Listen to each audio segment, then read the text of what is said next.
Okay, in this video I want to talk a little bit about when exactly would a quantity be experiencing exponential growth. And it turns out it's described as when a quantity is changing at a rate that's proportional to the current amount present.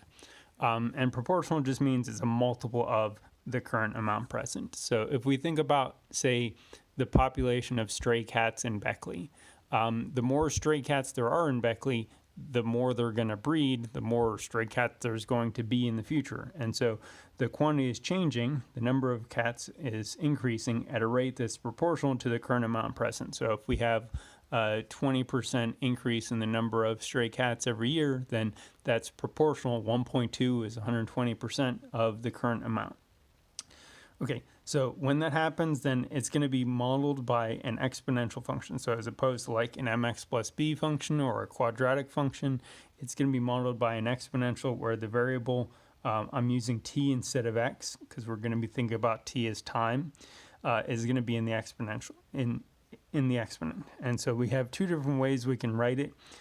More often our information is going to be given to us in this format, but if we're asked to find an equation on our own, finding the k that's hiding inside that exponent is going to be a little tricky. So most of the time we're going to be using this equation on the right. So this is going to be our preferred go-to most of the time, the number times b to the t.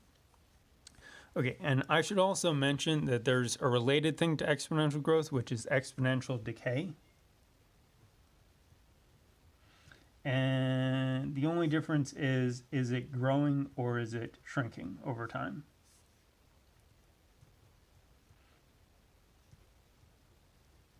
And so if you just watched all the videos for 6.2, we saw some examples of a number to the power t, and we said like 2 to the power x was growing.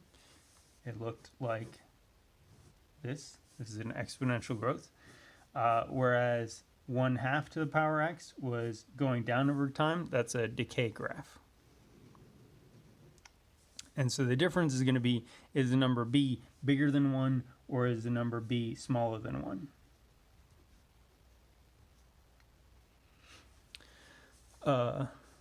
If I look at this equation, it's going to be a little bit different, but it ends up boiling down to, is the number k positive or negative? So if k is positive, it's going to end up being an exponential growth. If k is negative, it's going to be an exponential decay. And that's basically just looking at the number k and the number b, we can tell if it's getting bigger or getting smaller. Yeah.